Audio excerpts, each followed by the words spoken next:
Assalamualaikum warahmatullahi wabarakatuh. Kembali lagi di channel Berita Mistis. Untuk kisah kali ini masih ada sebuah cerita yang diambil dari Facebook dari tulisannya Choi Nai. Sebuah kisah yang berjudul Tumbal Pesugihan. Sebelum kita lanjut ke ceritanya, tekan dulu tombol like video ini dan jangan lupa tekan juga tombol subscribe channel ini. Nyalakan juga lonceng notifikasinya agar tidak ketinggalan cerita-cerita lainnya. Dan seperti apa untuk kisah kali ini? Langsung saja kita masuk ke ceritanya.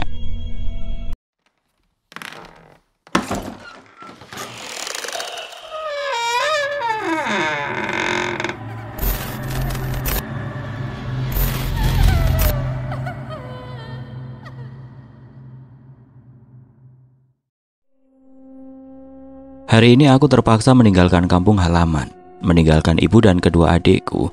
Jojo masih sekolah SMP kelas 2 dan Ijal SD kelas 4. Sebelum berangkat aku berpamitan pada ibu dan kedua adikku. Jo, Jal, kalian jaga ibu ya. Kalian saling menjaga selama abang gak berada di antara kalian. Nah, sebenarnya ibu cemas kamu kerja di sana, tapi kamu hati-hati aja ya. Setiap menjelang tidur kamu jangan lupa selalu membaca Al-Fatihah, Al-Ikhlas, Al-Falak, An-Nas, juga ayat kursi serta Al-Mulk. Harus kamu lakukan tiap hari, terutama malam Jumat, malam kelahiranmu. Ibu memberikan amanah dan wejangan agar aku berhati-hati dan selalu menjalankan sholat serta membaca Quran. Entah kenapa ibu terlihat begitu cemas, mungkin karena baru pertama kalinya aku akan jauh dari dirinya. Aku akan berangkat ke kota diajak pamanku untuk menjaga toko kelontongnya. Kebetulan paman hidup dalam kecukupan. Dia memiliki beberapa toko kelontong dan aku yang baru saja lulus SMA akan mencoba bekerja di tempatnya. Selama belum mendapatkan pekerjaan yang lebih layak, ayahku sudah lama meninggal saat Ijal usia setahun. Kami hidup dari peninggalan ayah sepetak sawah yang digarap oleh ibu dan kadang aku membantunya. Sekarang Jojo sudah bisa membantu ibu, jadi aku bisa melepas mereka untuk mencari tambahan di kota. Akhirnya aku sampai ke tempat toko kelontong paman yang cukup besar. Berbagai macam perabot rumah sampai perabot dapur.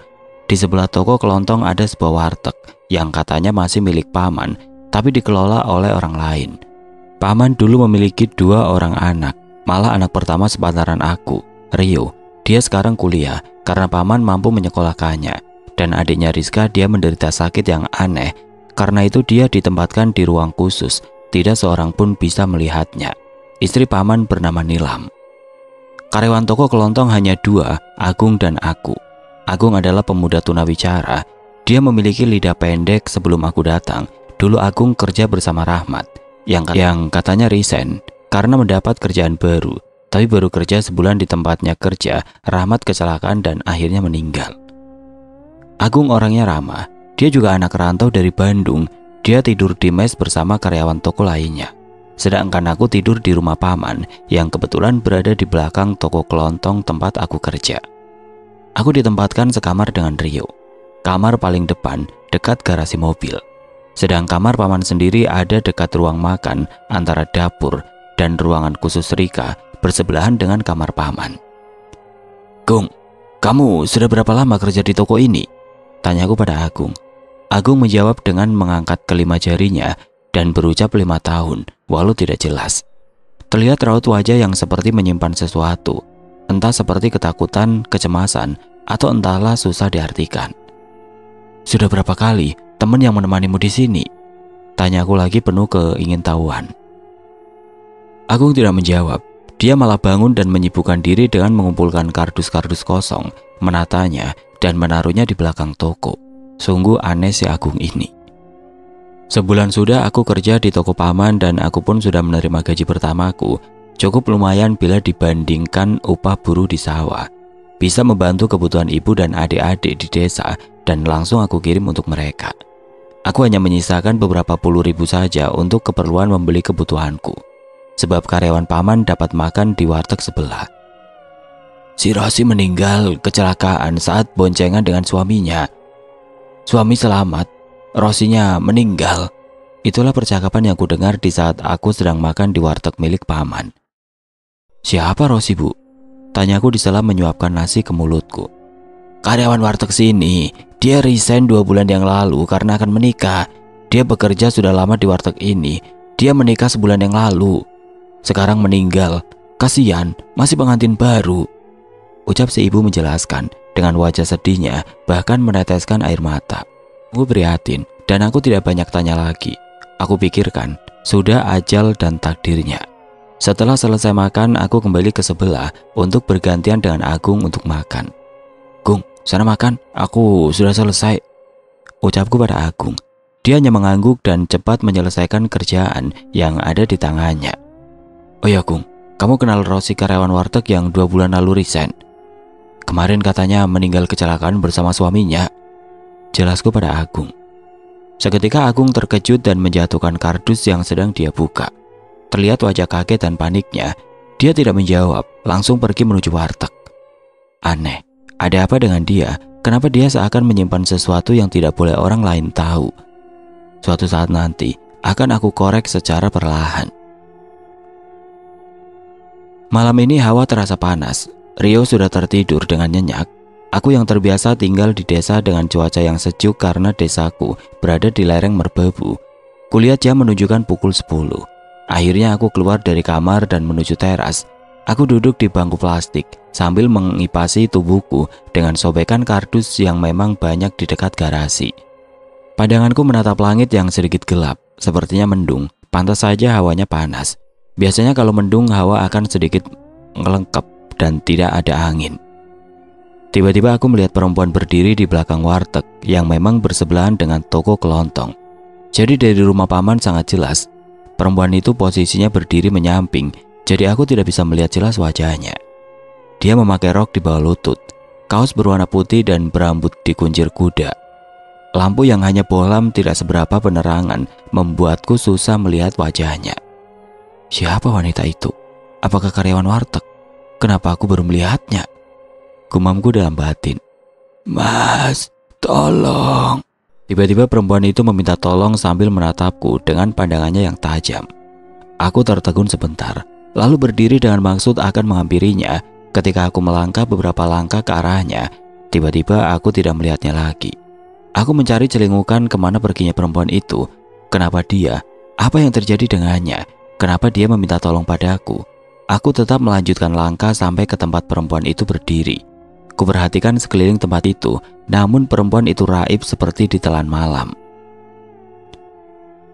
Akhirnya aku kembali ke rumah paman, masih bertanya-tanya siapa perempuan itu, kenapa dia minta tolong padaku. Tenggorokanku merasa kering mungkin karena faktor hawa yang panas dan gerah, aku jadi haus. Lalu aku berjalan menuju dapur yang letaknya paling ujung dari semua ruangan. Aku harus melewati ruang tamu, ruang tengah, kamar paman dan kamar Rizka. Begitu aku melewati kamar Rizka, sayup-sayup aku mendengar Rizka menangis terisak seperti ketakutan. Ampun, jangan. Kenapa Rizka? Aku dekatkan telinga ini ke daun pintu agar lebih jelas lagi. Tep. Kamu sedang apa? Sebuah tepukan mengagetkanku. Ku tengok ternyata paman sudah berdiri di belakangku dengan tatapan tidak suka. Maaf paman, saya dengar Rizka menangis. Saya pikir dia butuh sesuatu. Jawabku dengan sedikit gemetar, tidak enak hati merasa dipergoki. Dia biasa begitu, namanya juga sakit pastinya menangis dan merintih. Sudah, kamu kembali ke kamar. Sudah malam, jangan suka kelayapan tengah malam. Gak baik, besok kamu harus kerja. Paman menyuruhku kembali ke kamar. Walau haus, namun aku terpaksa kembali. Biarlah aku tahan haus ini sampai paman kembali ke kamarnya. Nanti aku akan mengendap ke dapur. 10 menit kemudian aku merasakan keadaan aman dan sepi. Aku mulai membuka pintu kamar perlahan. Mau kemana kamu, Don? Kaget bukan kepalang sampai aku terlonjak. Rio terbangun. Aku haus, mau ambil minum. Ini ada minum. Aku selalu stok sebelum tidur. Jawab Rio sambil mengangkat botol aqua ukuran besar. Jangan suka keluyuran tengah malam. Biasakan stok air. Rio memperingatiku. Ada apa dengan semua ini? Kenapa sikap orang-orang di rumah ini sangat aneh, termasuk si Agung? Aku juga sekalian mau ke toilet, kebelet. Ya udah buruan, jangan lama-lama. Cepet kembali ke kamar. Iya, aku udah kebelet banget. Sambil kupegang bagian sensitifku agar Rio percaya. Lalu cepat aku berjingkat keluar kamar. Berjalan mengendap, jangan sampai ada yang mendengar. Tiba di depan kamar Rizka, aku perlambat langkah sedikit, ku pertajam pendengaran. Tapi sudah tidak terdengar suara apapun. Mungkin Rizka sudah tertidur. Akhirnya aku buru-buru menuju kamar mandi. Tapi belum sempat aku buka pintu kamar mandi, aku mendengar suara aneh dari arah gudang.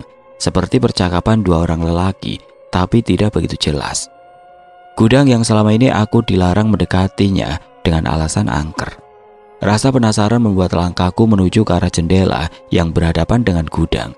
Gudang itu posisi ada di samping rumah paman. Perlahan aku pegang jendela mencari celah agar aku bisa melihat keluar tepatnya ke arah gudang. Begitu aku mendapatkan celah dan lumayan bisa melihat ke arah gudang, walau tidak semuanya terlihat. Dari celah ini aku bisa melihat ada dua orang yang sedang bercakap-cakap dengan suara hampir tidak terdengar. Tapi samar-samar aku mendengar, "Berikan ini padanya." Aku kaget setelah mengetahui siapa kedua lelaki itu. Mereka adalah paman dan si Agung. Ada apa dengan mereka? Apa yang mereka perbuat atau mereka rencanakan? Semuanya misterius. Aku kembali ke kamar setengah berlari. Begitu masuk ke kamar, aku kaget melihat Rio yang sedang duduk. "Kenapa kamu seperti orang ketakutan?" Enggak ada apa-apa. Aku hanya kepingin buru-buru ke kamar aja. Sudah ngantuk."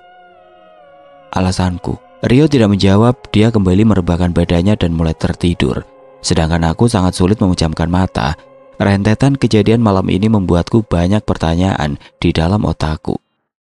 Pagi menyapa, walau mata masih ngantuk, kupaksakan harus bangun karena tanggung jawab akan pekerjaan.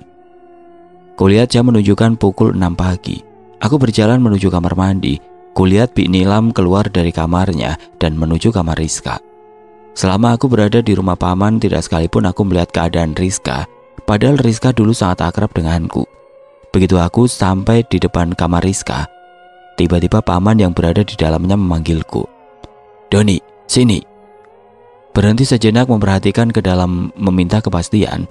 Lalu paman mengangguk dan aku pun melangkah ke dalam kamar. Kulihat Rizka terbaring dengan keadaan dipasung, tangan dan kaki dirantai. Sungguh malang nasib kamu, Rizka. Sebenarnya kamu sakit apa? Kenapa sampai begini? Rizka yang dulu berbadan montok sampai aku menyebutnya si pipi serabi. Jika aku memanggilnya pipi serabi, dia akan merenggut dan memukulku lalu mencubit. Dan itu semakin membuatku gemas, sering kucubit pipinya. Tapi sekarang Rizka yang ada di hadapanku adalah Rizka yang bagai mumi terbujur kaku, tidak bergerak. Hanya denyut nadinya yang tidak teratur dan nafas yang sangat lemah. Kuperhatikan dengan seksama penyakit apakah yang dideritanya. Biar kamu gak penasaran akan Rizka, Don. Beginilah Rizka sebetulnya. Paman gak tega memberitahu kamu karena keadaan Rizka yang jauh berbeda dengan dulu. Paman membuyarkan ingatanku tentang Rizka beberapa tahun yang lalu. Aku hanya menghela nafas berat, penuh kesedihan. Rizka selalu begini, Don. Dia tertidur sudah hampir 3 tahun. Dia hanya diasupi cairan infus dari dokter yang seminggu sekali datang mengontrol keadaan Rizka sambil membawa stok infus. Paman melanjutkan ucapannya. Tapi Paman, semalam saya mendengar Rizka berbicara. Itu hanya igauan dia. Dia sering mengigau seperti ketakutan. Biasa, Don. Namanya sakit pastinya sering aneh-aneh. Aku hanya mengangguk. Kupegang tangannya yang kering karena hanya kulit yang membungkus tulang. Lalu kuraba pipinya yang dulu cabi, kuusap-usap lembut sambil aku sebut namanya. Rizka, kenapa kamu jadi begini? Aku kangen bercanda denganmu. Setetes air mata menetes tepat di atas pipi Rizka yang sedang aku usap. Tiba-tiba mata Rizka terbuka sedikit. Aku kaget sedikit memundurkan tubuh ini. Mata itu pelan melirik ke arah paman yang sedang mencari sesuatu di dalam lemari yang ada di kamar. Bibirku terbuka akan memberitahu paman, namun tangan Rizka yang diikat rantai tiba-tiba mencubitku pelan. Kebetulan tanganku yang kiri masih memegang tangan Rizka, sedangkan yang kanan untuk mengusap-ngusap pipinya. Lalu kutatap matanya, dia menggeleng pelan, seakan dia tidak mengizinkan aku memberitahu paman. Nampak dalam tatapannya kesedihan dan penderitaan yang dia tahan. Nampak matanya mengembun walau tidak mengalir. Jelas sekali dia menderita. Ada apa denganmu, Rizka? Bisakah aku membantumu? Tidak lama setelah mendapatkan botol infus yang paman ambil dari lemari, Paman mendekati Rizka dan kulihat Rizka dengan cepat menutup matanya kembali. Paman, sudah berapa lama Rizka tidak membuka matanya? Entahlah Don, sudah sangat lama. Paman sendiri merasa rindu akan tatapan teduh Rizka. Kadang paman merasa hidup paman hampa. Anak perempuan yang paman sangat harapkan kini hanya terbujur di sini. Paman menundukkan kepala seakan sangat terpukul akan penderitaan anak gadisnya. Aku hanya diam. Apakah selama ini Rizka sebenarnya tidak tertidur? Apakah selama ini Rizka hanya berpura-pura? Lalu ada apa antara paman dan Rizka? Setelah beberapa waktu akhirnya paman mengajakku keluar. Aku mengekor di belakang paman. Sempat aku palingkan menatap kembali ke arah Rizka. Dan aku kaget, Rizka tengah menatapku dengan tatapan penuh harapan. Entahlah harapan apa itu. Ketika paman menutup pintu itu, kulihat Rizka sudah memejamkan matanya kembali. Seakan Rizka tidak ingin ayahnya mengetahui bahwa dia tidak tertidur. Seperti biasa aku ke toko jam 7 pagi. Karena setengah 8 toko harus buka, aku agak kaget ketika mendapati Agung sudah ada di toko sedang berberes. Diam-diam ku perhatikan gak ada yang aneh, masih seperti kemarin-kemarin. Lalu aku menyapanya dan gabung ikut berberes toko. Tiba-tiba aku merasakan keanehan pada etalase yang menyimpan beberapa tumpukan piring melamin berwarna. Seingatku kemarin piring ini sebanyak 4 lusin diborong oleh seorang ibu ketua PKK di daerah M. Katanya itu piring untuk perabot PKK. Tapi kenapa pagi ini tumpukan piring itu kembali utuh seperti tidak ada yang membeli?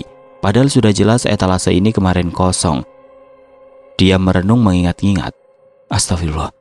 Setelah ku ingat, kemarin-kemarin pun hal yang sama. Setiap ada yang membeli esok harinya, barang akan kembali seperti semula, seakan tidak ada yang membeli. Bedanya, kemarin yang membeli hanya 1-2, jadi tidak keciri. Nah, sekarang yang membeli piring lusinan jadi tempatnya kosong dan sekarang sudah penuh lagi. Kutatap Agung yang aku tahu dari tadi memperhatikanku. Namun begitu aku menoleh ke arahnya, dia membuang muka seakan tidak mau aku bertanya padanya. Gung, kamu mengisi lagi piring ini? Kemarin kan sudah ada yang memborong. Kapan paman belanja?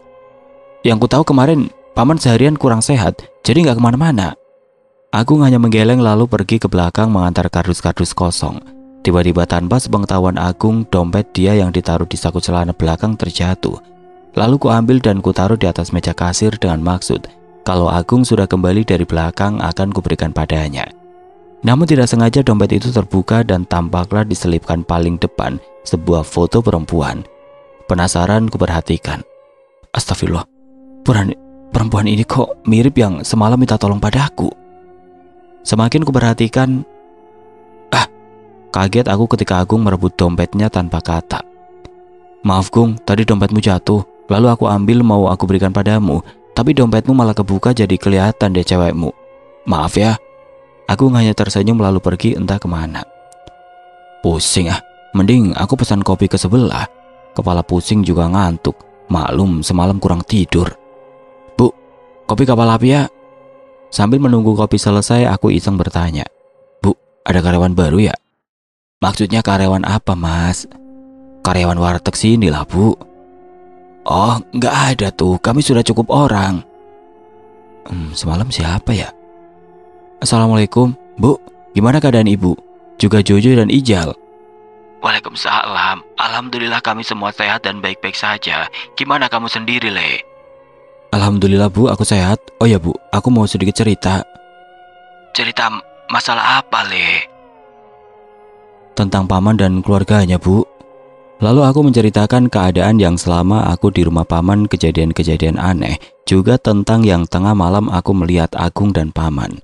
Sengaja di saat aku menelpon ibu setelah aku mengantar barang ke rumah pembeli sepulangnya, aku duduk dulu di sebuah pos sengaja ingin menelpon ibu dan menceritakan semuanya.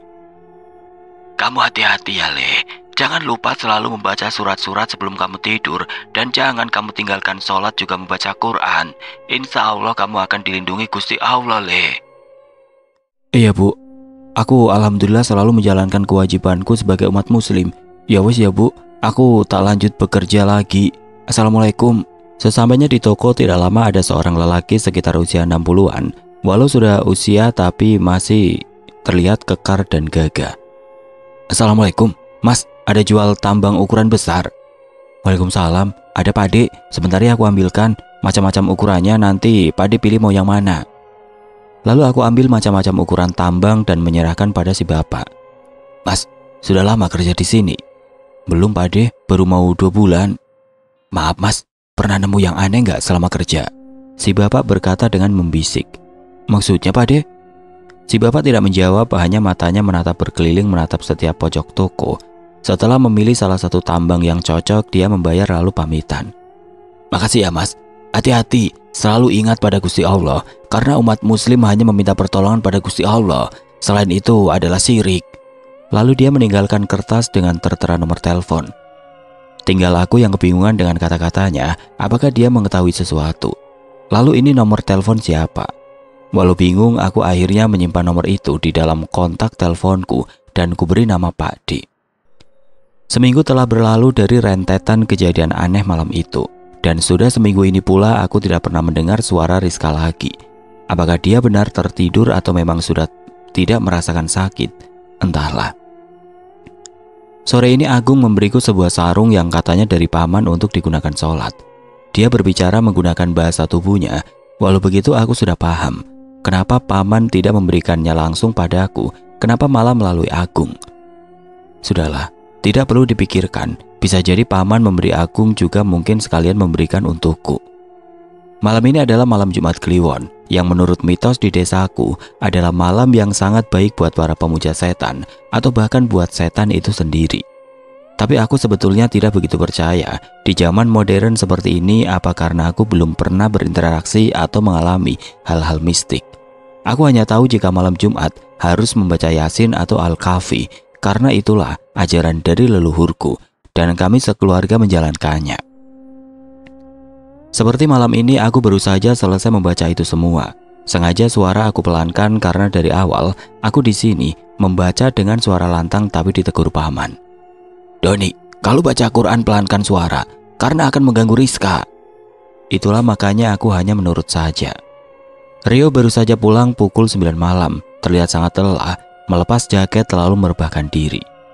Malam semakin larut, aku tidak juga terpejam. Entahlah, malam ini hawa begitu lain. Panas tapi bukan panas gerah, seperti panas yang entahlah sulit digambarkan. Hati dan perasaanku menjadi gelisah. Kulihat Rio pun tidur nampak tidak tenang. Kupegang tangannya. Astagfirullah. Pantas saja dia tidak tenang. Rupanya dia demam. Karena aku males bangun, akhirnya aku hanya menutup tubuh Rio dengan sarung pemberian paman tadi. Cukuplah buat menutupi tubuh Rio yang meringkuk.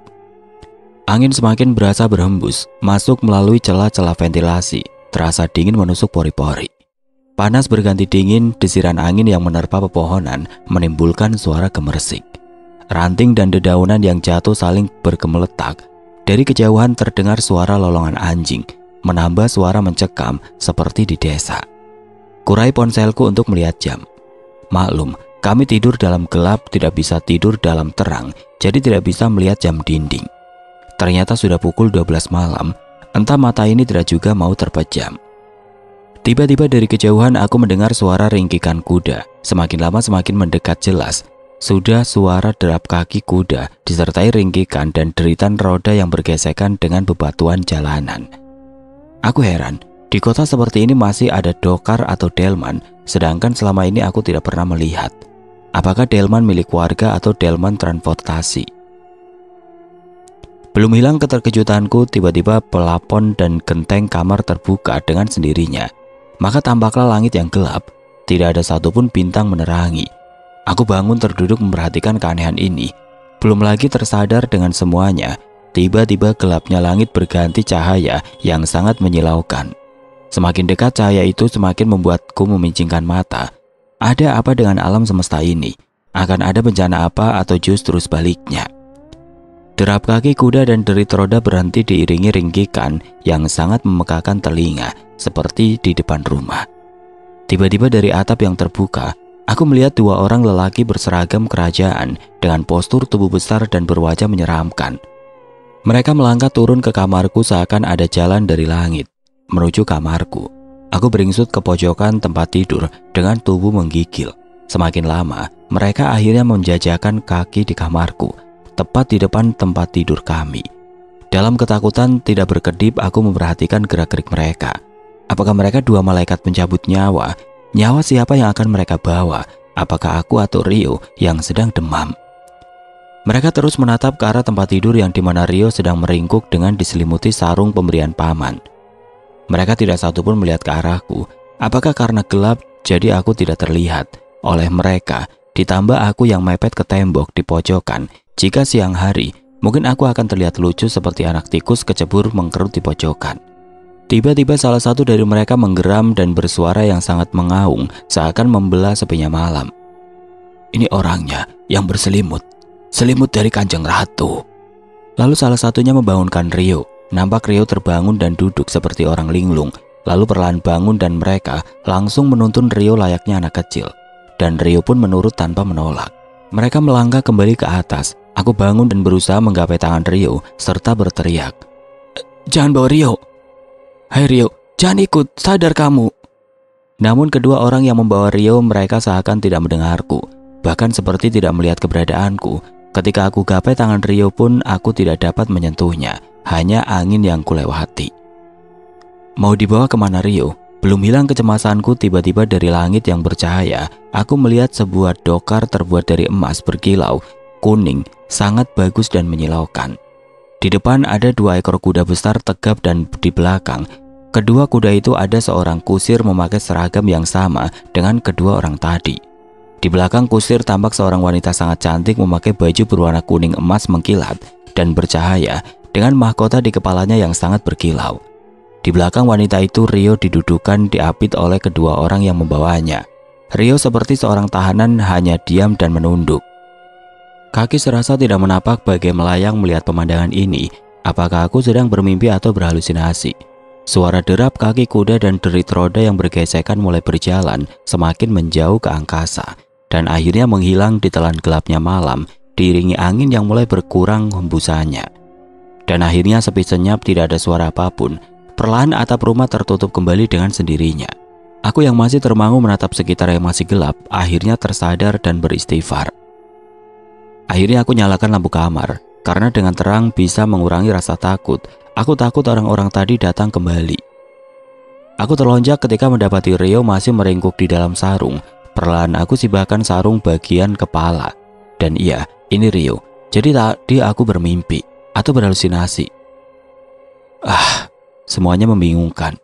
Setelah yakin tadi hanyalah mimpi, akhirnya aku merebahkan diri di samping Rio dan rasa kantuk pun datang. Pagi menyapa. Seperti biasa adzan subuh membangunkanku. Aku melangkah keluar kamar menuju kamar mandi. Di depan kamar paman, aku papasan dengannya yang membuka pintu. Paman kaget melihatku. Matanya melotot menatapku dari atas rambut sampai ujung kaki, memegang lenganku dan menepuk kedua pipiku. "Doni, kamu benar Doni?"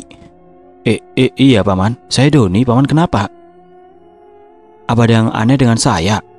Paman mengerjap kaku sesaat, dia hanya diam menatapku. Lalu, "Doni, kamu tidak apa-apa?" "Iya paman, saya baik-baik saja. Memang ada apa paman?" Tidak apa-apa, mungkin semalam paman bermimpi buruk tentang kamu." "Oh iya, beberapa hari yang lalu paman menitipkan sarung untukmu pada Agung. Apakah sudah kamu terima?" "Oh sudah paman, terima kasih." "Kamu gunakan untuk apa sarung itu?" "Saya pakai untuk sholat paman." "Oh iya pak, paman semalam Rio demam. Sarung itu saya pakai untuk menyelimuti Rio." "Apa?" Paman kaget sampai terlonjak mundur. "Iya, bahkan sampai sekarang Rio tertidur nyenyak setelah saya selimuti sarung itu." Tidak menjawab apapun, paman langsung berlari menuju kamar itu. Bahkan pintu yang tertutup pun didobraknya. Aku yang bingung ikut berlari ke belakang paman. Ada apa dengan paman? Begitu pintu terbuka, maka tampaklah Rio yang masih meringkuk di dalam sarungku. Dengan cepat paman menarik sarung itu dan melemparkannya ke sembarang arah. Dia mengguncang tubuh Rio. Kaku. Ya, tubuh Rio kaku tidak bergerak. "Rio!" Paman histeri sambil memangku tubuh Rio. Lalu paman menatapku penuh amarah, namun tidak terucap sepatah kata pun. Aku tertegun menatap tidak percaya. Apakah Rio meninggal? Apakah hanya demam dia bisa meninggal? Apakah kejadian semalam nyata adanya? Pikiranku kalut, banyak kejadian aneh dan banyak pertanyaan di dalam otakku. Paman membopong tubuh Rio dan keluar dari kamar. Aku tidak tahu harus bagaimana. Aku ikuti langkah paman yang menuju ruangan Rizka. Bibi Nilam yang mendapati Rio sudah kaku menangis histeris. Ya, aku tahu perasaan seorang ibu. Apalagi Rio harapan mereka satu-satunya setelah Rizka sakit. Paman membaringkan tubuh Rio pada kasur yang sudah aku siapkan. Sewaktu Paman membawa Rio ke ruangan Rizka, Paman menyuruhku membantunya menyiapkan kasur yang memang sudah ada di dalam ruangan. Ketika Paman membaringkan tubuh Rio, aku melirik pada Rizka yang terbaring di atas dipan. Aku kaget karena Rizka tengah menatapku. Tatapan sendu seakan meminta bantuan. Ketika aku akan mendekat, dia menggeleng lemah sambil sudut matanya melirik ke arah Paman yang sedang duduk di samping tubuh Rio. Doni, keluarlah dan mulai buka toko, sudah siang. Biarkan Rio di sini, dia sakit. Paman akan panggilkan dokter. Baik, Paman. Sebelum aku membalikan badan, sempat aku lirik Rizka dan dia seperti sedang memberi kode dengan gerakan bola matanya. Tapi aku tidak paham. Dia selalu menggerakkan bola matanya ke arah Paman. Sampai di toko, tampak Agung tengah beberes. Begitu dia melihatku, dia kaget, bahkan sampai terjatuh. Dia menatapku seperti ketakutan. Sengaja aku berjalan perlahan mendekati dia yang terduduk di lantai. Dia beringsut mundur masih tetap menatapku. Tidak tahan dengan tingkah dia, aku tertawa terbahak-bahak. Akhirnya dia bangun dengan wajah kesal. Lalu dia memukul tangan dan pipiku seperti yang dilakukan Paman tadi pagi. Aku masih hidup, Gung. Belum mati jadi hantu, ucapku ngeledek dia. Setelah Agung tenang, akhirnya aku menceritakan keadaan Rio. Tapi aku tidak menceritakan kejadian semalam saat Rio dibawa pengawal kerajaan yang aku pikir hanya mimpi belaka. Agung terlihat kaget juga raut wajah yang sulit diartikan. Aku pun menelpon ibu dan menceritakan semua kejadian semalam dan juga keadaan Rio saat ini. Di saat aku menelpon ibu, sengaja aku menjauh dari Agung. Ibu sangat kaget mendengar semua ceritaku. Seperti biasa, ibu selalu mengingatkanku untuk selalu berdoa dan membaca Quran sebelum aku tidur. Siang telah berganti malam. Hari ini toko sangat ramai, jadi pukul 8 kami baru tutup. Sedari siang aku tidak ke rumah Paman karena sangat sibuk. Padahal aku kepingin tahu perkembangan Rio. Setelah Agung pergi ke kosannya, aku mengunci toko dan siap untuk pulang. Namun begitu aku akan melangkah, aku melihat sesosok perempuan sedang berdiri di bawah pohon menatapku. Aku diam memperhatikannya. Dia melangkah pelan menuju samping rumah Paman. Perlahan aku mengikutinya, namun aku merasa tidak asing dengan perempuan itu. Sambil melangkah aku perhatikan. Ya, dia mirip Rizka. Tidak salah lagi, dia Rizka. Akhirnya aku percepat langkah agar bisa menyusul dia. Tapi entah kenapa semakin ku percepat langkah ini, namun sosok Rizka tidak juga dapat kususul. Sesekali dia menoleh ke belakang seperti meyakinkan kalau aku masih mengikutinya. Akhirnya dia berhenti di samping gudang. Dia menatap gudang. Aku yang bingung dengan semua ini, apakah Rizka sudah sembuh? Bagaimana caranya dia bisa lepas dari pasungan? Ketika aku sedang sibuk dengan pertanyaan dalam otakku, aku tidak menyadari sosok Rizka sudah tidak ada di samping gudang. Aku mulai celingukan mencarinya. Semakin aku mendekati gudang, namun sosok Rizka benar-benar menghilang. Ketika dalam kebingungan aku mencium bau yang sangat menyengat. Aku tahu bau apa ini, karena waktu di desa aku sering mencium bau ini di saat malam-malam tertentu. Dan di saat pesta panen, ya, ini bau kemenyan yang dibakar. Bau ini berasal dari dalam gudang. Aku semakin memepet tembok gudang karena penasaran ada ritual apa di dalamnya. Samar dan pelan aku mendengar ada suara seperti sedang memohon. Ampun tuanku Kanjeng Ratu. Semalam salah sasaran, tolong kembalikan anak saya siap mencari gantinya malam ini juga. Baik Kanjeng Ratu, saya pastikan pengganti sudah ada, tinggal jemput saja yang memakai sarung dari Kanjeng Ratu. Maafkan saya atas kecerobohan saya. Itu seperti suara Paman. Dia bicara dengan siapa? Siapa yang disebut Kanjeng Ratu? Berusaha mencari celah ke dalam agar aku bisa melihat, namun gudang ini terlalu rapat, tidak ada sedikit pun celah. Hening, tidak ada lagi percakapan di dalam. Walau aku hanya dapat mendengar suara Paman, tidak dapat mendengar suara lain lagi. Pintu gudang dibuka. Aku cepat-cepat bersembunyi di balik tumpukan karung pasir. Kulihat Paman keluar dengan memegang sebuah kain. Tepatnya kain sarung yang bercorak seperti kain songket, sangat indah. Paman berbelok menuju pintu belakang rumah. Setelah Paman menghilang dari belokan, aku secepatnya berlari menuju pintu depan. Begitu kubuka pintu, aku kaget. Paman sudah berada di dalam. Kenapa sangat cepat sekali? Aku panik. Aku takut Paman mengetahui pengintaianku tadi. Kamu baru pulang, Don? Tegurnya dengan tatapan menyelidik. Iya Paman, hari ini alhamdulillah toko ramai. Jawabku sambil kupasang senyum sumringah menutupi gugupku. Ya sudah, istirahat sana. Pastinya kamu lelah. Oh ya, sudah makan belum? Hari ini Bibi masak banyak. Alhamdulillah sudah paman, tadi di sebelah. Sekarang saya hanya mau membersihkan diri ke kamar mandi. Habis itu mau langsung istirahat. Setelah itu paman meninggalkanku dan aku menuju kamar mandi. Begitu melewati kamar Rizka, aku mendengar suara seperti percakapan Rizka dengan seseorang. Dia akan membebaskanku. Dia akan mengakhiri semuanya. Dialah malaikatku. Kalian akan berakhir semuanya. Kalian akan kembali ke neraka. Tidak, kalian semua akan binasa. Lalu sepi. Sedikit tertegun mengamati dan mempertajam pendengaran. Rizka bicara dengan siapa? Hanya suara Rizka yang terdengar, sedangkan lawan bicaranya, aku tidak mendengar suaranya. Lalu tadi suara apa sangat keras seperti suara jatuh dari langit. Aku melanjutkan menuju kamar mandi. Suasana sangat mencekam, beda dari biasanya. Angin berembus menerobos melalui celah ventilasi, terasa sangat dingin. Padahal tidak mendung ketika akan membuka pintu kamar mandi. Aku mendengar suara berisik di dalam kamar mandi. Seperti ada seseorang yang sedang mandi, tapi bukan menggunakan gayung atau shower, melainkan seseorang itu seperti masuk ke dalam bak mandi. Suara seperti gibasan ekor yang sangat besar. Dan air bermuncratan ke arah pintu yang terbuat dari bahan aluminium fiber. Siapa yang mandi seperti berenang di bak? Cukup lama aku menunggu, rasa kebelet udah gak tertahan lagi. Akhirnya aku buka pintu belakang. Dengan maksud ingin buang pipis di bawah pohon atau di samping gudang. Pintu belakang terbuka, hembusan angin menerpa sangat kencang. Kutangkupkan kedua tangan di dada agar mengurangi rasa dingin. Lalu aku mencari tempat aman untuk buang beban. Setelah berdiri di bawah pohon mengkudu dan siap membuka celana, tiba-tiba srak. Suara gesekan yang teramat berat seperti sesuatu yang diseret di tanah. Kualihkan pandangan ke arah suara itu. Wah! Tanpa peduli lagi sama rasa yang sudah hampir di ujung pintu, langsung ambil langkah 1000. Seekor buaya yang sangat besar sedang menatapku. Entah dari mana buaya itu datangnya. Sedangkan daerah rumah paman jauh dari sungai. Atau bisa jadi itu buaya darat. Jika itu buaya darat, kenapa dia mendekatiku? Sedangkan aku seorang lelaki normal. Amit-amit aku sama buaya darat. Setelah berada di dalam rumah, aku dekati kamar mandi, sudah tidak ada suara lagi. Akhirnya aku dorong pintu kamar mandi dengan cepat. Aku selesaikan hajat yang tertunda. Lega. Hampir saja aku ngompol. Tiba-tiba pandanganku tertuju pada sesuatu benda pipi keemasan yang tergeletak di lantai kamar mandi. Setelah aku amati, ternyata seperti sebuah sisik yang sangat besar, sebesar telapak tangan anak kecil. Aneh, sisik apa sebesar ini dan warnanya pun seperti emas berkilau. Apakah sisik Putri Duyung?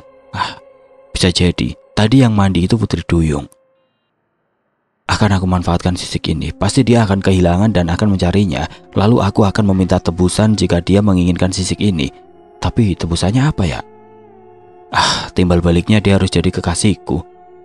Pikiranku terlalu jauh. Dasar jiwa jombloku meronta. Aku tersenyum sendiri membayangkan punya kekasih seekor ikan duyung. Biarlah ku bawa saja. Besok akan ku amati sisik apa ini. Lalu sisik emas itu kumasukkan ke saku celana. Setelah sholat isya, langsung kubahkan tubuh yang terasa hari ini sangat lelah. Oh ya, aku belum sempat menanyakan keadaan Rio pada paman. Gimana keadaan dia? Semoga baik-baik saja. Setelah membaca-baca doa, kantuk mulai datang, perlahan kupejamkan mata. Belum mata ini terpejam, pintu kamar terbuka, hampir tidak menimbulkan suara, membuat aku pinjingkan sebelah mata. Tampak seseorang masuk dengan mengendap, tidak jelas siapa itu karena lampu yang memang aku matikan. Perlahan mengendap menghampiri dipan di mana aku tidur. Aku waspada. Kemungkinan dia akan berbuat jahat, mungkin saja tiba-tiba akan menghujamkan senjata atau apapun itu. Tapi semakin aku perhatikan dari postur tubuhnya, dia seperti paman. Mau apa dia mengendap bagai maling? Lalu kulihat dia membentangkan sebuah kain. Ya, kain yang tadi aku lihat, kain seperti songket. Sekarang aku tahu maksudnya. Biarlah aku berpura-pura tidur saja dulu. Lalu paman mendekatiku, tubuhku yang sedang meringkuk. Dia tidak mengetahui kalau aku dari tadi memperhatikan gerak-geriknya. Karena gelap dia tidak menyadarinya. Paman menyelimuti tubuhku dengan sangat pelan menggunakan kain songket itu. Aku diam, tidak ada pergerakan. Setelah itu dia pergi keluar dari kamarku dengan menutup pintu.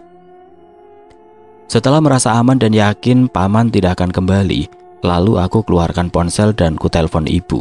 Setelah terhubung, lalu aku hanya menulis lewat SMS agar tidak menimbulkan suara. Pastinya ibu kaget. Ibu memberitahuku agar aku harus selalu terjaga, jangan sampai tertidur, selalu berdoa dan berzikir. Dan aku pun mengabari Pak Ade yang beberapa hari lalu memberiku nomor teleponnya. Pak Ade memberitahuku jika terjadi sesuatu seperti kejadian yang Rio alami, agar aku menurut kemana mereka membawaku. Kamu ikuti saja mereka, agar kamu tahu apa maunya mereka. Saya akan membantumu, percayalah. Itulah balasan dari Pak Ade. Jam sudah menunjukkan pukul 11.30. Hujan mulai turun diiringi angin yang berputar-putar, seakan hanya mengelilingi rumah ini. Pohon dan dedaunan yang terbawa angin menimbulkan suara yang menambah suasana semakin mencekam. Suara anjing dari kejauhan membuat bulu kuduk meremang, dari menggonggong pelan, kencang, pelan, hingga melonglong. Aku semakin memepetkan tubuh ini ke tembok kamar yang terasa sangat dingin. Hati dipenuhi kecemasan dan rasa takut. Para detak jam dinding bagaikan suara langkah para pengawal kerajaan. Tiba-tiba tepat pukul 00, jam dinding berbunyi sangat kencang, bagaikan suara gong mengejutkanku yang sedari tadi ketakutan. Berbunyi 12 kali menandakan tepat tengah malam. Begitu suara jam berhenti, tiba-tiba terdengar suara ringkikan kuda disertai derit roda-roda yang melintas jalan berbatuan. Jiwa bagai melayang, entah kemana, rasa takut, cemas menjadi satu hingga membuat tubuhku bergetar hebat. Ingin rasanya aku lempar kain songket yang menutup tubuh ini dan lari kabur meninggalkan kamar. Tapi tiba-tiba di hadapanku hadir sesosok perempuan yang mirip dengan Rizka. Dia menatapku dengan sorot mata yang tajam. Tolong aku, bebaskan kami semua. Aku tertegun, tidak percaya dengan apa yang aku dengar. Bagaimana aku bisa menolongmu, Rizka? Aku sendiri berada dalam bahaya, dalam jemputan mereka. Ikuti mereka kemana mereka pergi. Maksudmu? Tiba-tiba sosok Rizka menghilang seiring dengan terbukanya atap rumah. Hembusan angin masuk dengan kencang menjadikan kamar semakin dingin. Derap langkah pengawal kerajaan terdengar menggema. Tubuh semakin menggigil, keringat berjatuhan dari pelipis, hawa panas dingin menjalar di seluruh tubuh. Terasa kaku, tidak dapat digerakkan, bahkan lidah pun sulit untuk berucap. Berdiri di hadapanku dua sosok pengawal tegap berseragam kerajaan. Berwajah menyeramkan, mereka menatapku dengan sorot menyala bagaikan bara api. Apa yang kualami sekarang berbeda dengan kemarin di saat melihat Rio diajak mereka. Sekarang mereka di hadapanku, dengan tatapannya membuat diri ini seperti mati. Aku ditarik dengan hentakan. Kaget, terasa ada yang sakit di bagian dada. Aku merasa seperti keluar dari suatu ruangan, tubuh terasa ringan dan melayang, hanya bisa diam dan menurut. Serasa melayang naik ke atas di hadapanku, telah berdiri sebuah kereta kencana yang sangat berkilau. Di atas tiang kereta ada sebuah patung kepala buaya. Di depan kereta berdiri dua ekor kuda yang sangat gagah dengan kepala-kepala mereka tegak menghadap ke depan. Di belakang kuda-kuda gagah itu duduk seorang kusir dengan perawakan tidak kalah kekar dengan kedua pengawal yang mengapitku. Lalu di belakang kusir duduk dengan anggun seorang wanita yang sangat cantik menggunakan pakaian keemasan yang sangat berkilau dan di kepalanya ada sebuah mahkota sangat indah. Kedua pengawal yang mengapitku membungkuk memberi hormat dengan suara yang sangat menggema. Mereka berkata, "Tuanku Kanjeng Ratu, kami telah menjemputnya." Wanita itu hanya mengangguk kecil, lalu aku diapit didudukan di belakang. Kereta mulai bergerak perlahan, suara gemericing kereta kencana yang membawaku mulai menjauh bagaikan terbang menembus gelapnya malam. Tiba-tiba kedua kuda penarik kereta kencana meringkik memekik membuat telinga sakit. Derit roda-roda yang dipaksa berhenti berdecit. Aku yang serasa melayang mulai tersadar dengan apa yang terjadi. Kulihat sekitar, ternyata kereta kencana yang membawaku berada di sebuah jalanan yang kiri kanannya air, seperti kereta kencana membelah laut.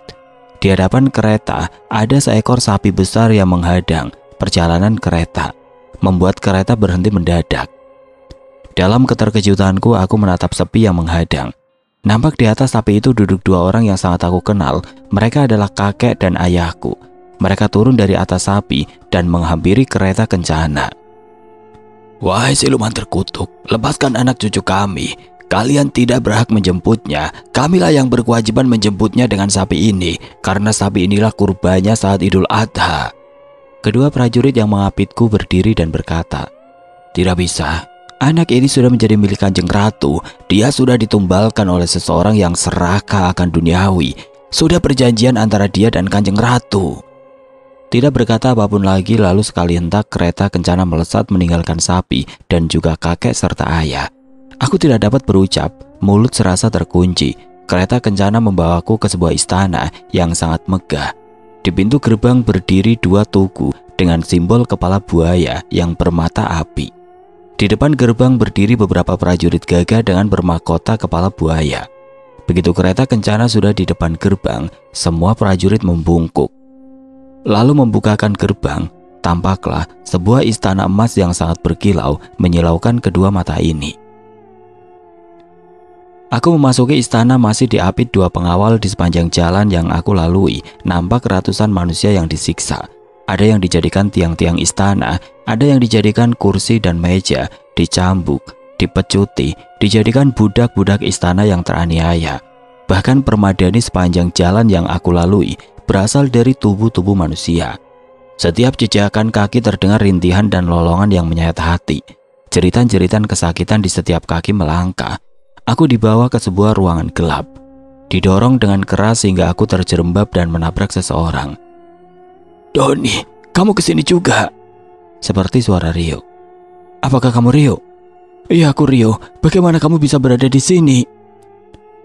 "Ada seseorang yang menyuruhku ikut dengan mereka." "Seseorang? Siapakah dia?" "Rizka yang menyuruhku." Tiba-tiba, "Iya, aku yang menyuruhnya, Mas. Karena Donila yang akan membebaskan kita dari jeratan siluman buaya." "Rizka, bukankah kamu sedang sakit?" ucap Rio. "Memang ragaku terbaring tidak berdaya dalam pasungan itu, tapi jiwaku berada di sini. Semua hanya siasat kelicikan ayah mengelabui kalian semua. Padahal aku dijadikannya jaminan oleh ayah untuk siluman buaya." "Maksudmu apa, Rizka?" Aku membuka suara. "Jadi begini, ayah dulu hampir depresi karena himpitan ekonomi. Lalu dia diajak seorang temannya untuk memuja setan dengan cara pesugihan. Maka diajaklah ke sebuah tempat di Gunung X.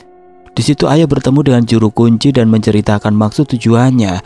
Lalu ayah diberi pilihan memuja apa yang ayah mau ambil. Tuyul, babi ngepet, gendruwo, pocong, buta hijau, kolor hijau, kuntilanak, ular, buaya, dan masih banyak lainnya. Karena ayah seorang penakut jika melihat hal-hal menyeramkan, akhirnya dia memilih memuja siluman buaya putih. Setelah ayah dipertemukan dengan penguasa siluman buaya putih, yaitu ibundanya Kanjeng Ratu, maka terjadilah suatu perjanjian dengan siluman itu, yaitu perjanjian meminta korban salah seorang keluarga antara anak dan istrinya. Tapi ayah sangat berat dan menolak jika harus mengorbankan salah satunya dengan alasan dia kepingin kaya untuk membahagiakan anak istri. Lalu apalah artinya jika kaya, tapi salah satu dari mereka harus jadi korban? Semula ayah akan membatalkan niatnya, tapi penguasa siluman buaya putih itu memberi tawaran meminta 7 korban orang lain dengan jaminan salah satu keluarganya. Maka ayah menjadikan aku sebagai jaminannya. Jika ayah berhasil mendapatkan tumbal sebanyak 7 orang, maka aku akan dilepaskan dari sini. Namun jika ayah gagal mendapatkannya, maka akulah yang akan dijadikan tumbal yang kekal. Dan kekayaan ayah akan kekal 7 turunan. Lalu, kenapa kamu memintaku untuk ikut ke sini? Padahal semalam bisa saja aku kabur dan sarung itu bisa saja aku sarungkan pada kambing atau kerbau." Ucapku emosi, karena aku berpikir Rizka akan menjebakku agar dia bisa bebas. "Oh ya Rio, maafkan aku yang sudah menyelimutimu dengan sarung itu hingga kamu berada di sini. Sungguh aku tidak tahu saat itu. Aku tahu setelah Rizka menuntunku ke gudang tempat paman bermeditasi, setiap orang yang berselimutkan sarung itu akan dijemput ke sini." "Maafkan aku Doni, aku terpaksa melibatkan kamu karena hanya kamulah yang bisa menolong kami semua, terutama korban-korban pesugihan ayah, karena kelahiran kamu adalah Jumat Kliwon, di mana para dedemit dan siluman akan kena apesnya jika menjadikan tumbal si kelahiran hari Jumat Kliwon." "Gimana kamu tahu kalau aku kelahiran Jumat Kliwon?" "Dulu saat kita kecil ibumu pernah bilang pada ayah. Mungkin ayah lupa. Jika ayah masih ingat, ayah tidak mungkin menumbalkanmu karena ayah sendiri yang akan kena imbasnya yang sangat fatal dari para siluman." "Lalu kenapa kamu tidak biarkan saja paman mencapai tumbal 7 orang? Kamu kan akan bebas dan kalian akan kaya raya selama 7 turunan." "Bodoh kamu Doni. Aku tidak mau keturunan-keturunanku menjadi imbasnya di masa yang akan datang. Memang kami akan bergelimang harta, tapi jika kami mati, kami tidak menuju pencipta kami, tapi kami akan ke sini dan menjadi budak siluman buaya putih. Aku tidak mau, Doni, keturunanku menjadi budak siluman dan kekal di neraka. Lalu apa tindakan Bibi Nilam atas perbuatannya paman? Ibuku tidak pernah mengetahui perbuatan ayah. Ibu sosok wanita yang penurut pada suami. Dia tidak pernah banyak bertanya. Begitu pula dengan Mas Rio yang tidak pernah mau peduli dengan urusan orang tuanya. Kenapa? Kamu tidak pernah menunjukkan di depan paman kalau selama ini kamu tidak tertidur panjang. Sengaja aku berpura-pura tertidur panjang karena aku muak dengan ayah. Aku tahu ayah tidak mau kehilanganku, maka dia mengundang dokter spesial untukku agar aku tetap bertahan hidup dengan infus. Dokter Fajar, dia yang selama ini membantuku agar tetap bertahan. Diam-diam, dia mencari bantuan dan ternyata bapaknya Dokter Fajar, seseorang yang mengerti dalam hal gaib. Dia yang akan membantu kita nanti. Dia juga yang akan memberikan saran agar mencari yang kelahiran Jumat Kliwon. Aku hanya diam mendengar penjelasan Rizka. Aku yang baru menginjak dewasa tidak paham akan hal begini. Kemarin ini ada seseorang yang berkelahiran Jumat Kliwon dan dia ditumbalkan. Semula aku akan meminta bantuan dari dia, namun sebelum ritual terjadi, ayah mengetahui hari kelahirannya orang itu, dan orang itu pun sudah terlanjur mengetahui perbuatan ayah sebagai pemuja siluman. Untuk menutupi perbuatan ayah, maka ayah memotong lidah orang tersebut agar menjadi bisu dan tidak membongkar semuanya. Dan ayah pun mengancamnya, maka orang itu selalu menuruti apa kata ayah. Apakah orang tersebut Agung? Iya, dia adalah Agung. Sekarang Agung menjadi pengikut ayah yang setia. Dia tidak bisa berkutik. Jika dia mundur sedikit, ayah sudah mengancam akan membunuhnya dengan cara ayah, bukan cara menumbalkan. Sungguh rumit. Lalu aku harus gimana? Apa yang harus aku perbuat? Gimana caranya kalian bisa kembali? Biarkan dulu Mas Rio dikembalikan, lalu kita akan memulainya. Kalau kita bergerak sekarang, pastinya aku dan Mas Rio tidak akan pernah kembali. Tapi aku gak mau keluar dari sini tanpa kalian. Rio membuka mulut. Mas gak perlu khawatir, aku dan Doni pasti keluar dari sini. Justru jika Mas masih di sini bahaya buat aku dan Mas sendiri. Kita tidak akan pernah bisa keluar lagi selamanya. Dan setelah Mas kembali ke ragamu, bantulah Doni dengan membawa jasad Doni ke desanya dan berikan ke keluarganya. Harus secepatnya, jangan sampai melebihi 3 hari, karena jasad akan membusuk dan Doni tidak akan pernah bisa kembali ke jasadnya. Kenapa sangat menakutkan sekali? Gimana jika aku tidak bisa kembali ke jasadku? Kuacak rambutku, merasa cemas dan takut. Tiba-tiba terdengar suara derap langkah yang sangat berat, bagai kaki raksasa. Suara langkah itu mendekati ruangan gelap kami ketika kami diam membisu. Rio, kemarilah. Suara siluman tersebut menggema memanggil Rio. Kulihat Rio bangkit dan mulai berjalan. Dia menoleh ke arah kami. Pergi dan pulanglah, Mas.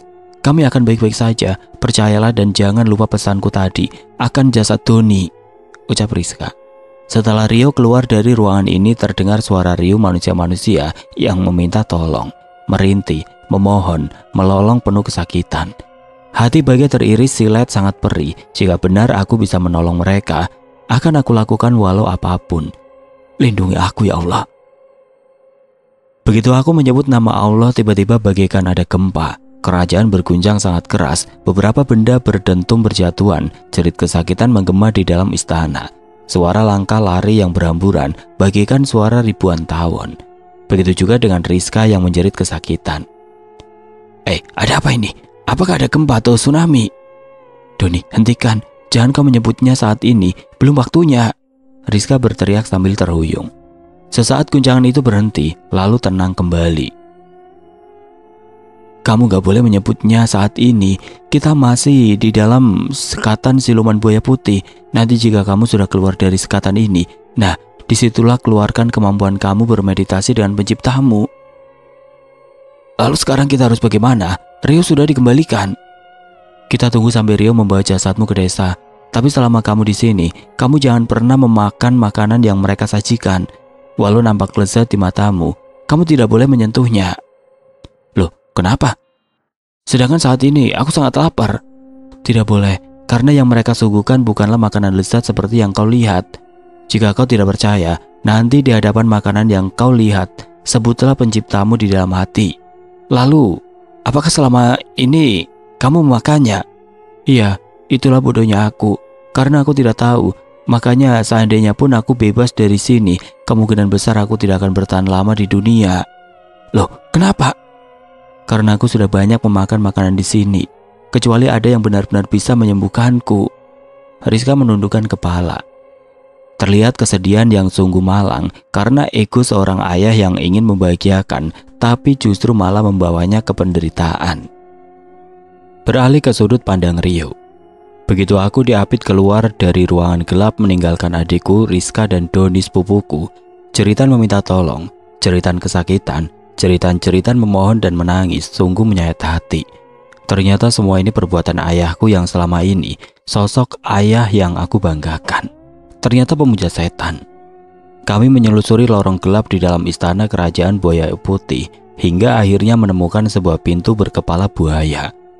Dibukanya pintu itu oleh salah satu pengawal yang mengapitku. Setelah terbuka didorongnya masuk tubuhku. Setelah aku berada di dalam ruangan itu, mereka menutup kembali pintu dan menguncinya. Setelah pintu tertutup, ruangan menjadi gelap, sangat gelap. Samar-samar aku mendengar suara ayah yang menyebut namaku, juga suara isak tangis ibu. Tiba-tiba tubuhku tersedot seperti pusaran angin lalu diam berhenti. Perlahan aku membuka mata. Pertama aku lihat ayah yang duduk persis di depan kiriku. Tangan ayah menggenggam tanganku kencang. Rio, alhamdulillah kamu kembali. Anakku, syukur nak kamu sudah sadar. Isak ibu sambil memelukku. Aku celingukan melihat sekitar yang ternyata aku berada di ruangan Rizka. Kulihat Rizka terbujur dalam pasungan. Sangat lemah. Bahkan hanya tinggal tulang dibungkus kulit. Sungguh malang kamu, Dek. Maafkan aku yang tidak pernah peka terhadap keluarga terutama kamu. Ternyata selama ini kamu menderita seorang diri. Nah, apa yang kamu alami selama tidur? Ataukah kamu bermimpi? Iya, aku bermimpi dibawa ke sebuah ruangan yang sangat gelap. Dan aku melihat bagian neraka, manusia-manusia yang disiksa jerit kesakitan, serta rintihan juga lolongan yang menyayat. Sungguh mengerikan ayah, untung itu hanya sebuah mimpi. Ayah menghela nafas terlihat memucat wajahnya, jakunya naik turun seperti tenggorokannya kering. Teringat akan Rizka dan Doni yang terkurung di alam siluman buaya. Kini saatnya aku membantu mereka. Perlahan aku bangun dan meminta untuk kembali ke kamarku. Ayah menahanku dan akhirnya dia bercerita kalau Doni meninggal. Aku berpura-pura terkejut dan ingin melihatnya. Tubuh Doni terbujur di kamarku dengan ditutupi kain songket yang menutup semua tubuhnya dari ujung kepala hingga jempol kaki. Perlahan kusibah kain bagian kepala, tampak wajah yang pucat. Ayah berdiri di ambang pintu dengan wajah sedihnya, entah asli sedih atau hanya akting. Entahlah. Ayah, apa yang akan ayah lakukan dengan mayat Doni? Ayah sudah menghubungi budemu. Ayah meminta agar dia ke sini karena Doni akan ayah kuburkan di sini saja. Sebab jika harus mengantarkan ke desa sangat jauh dan memakan waktu.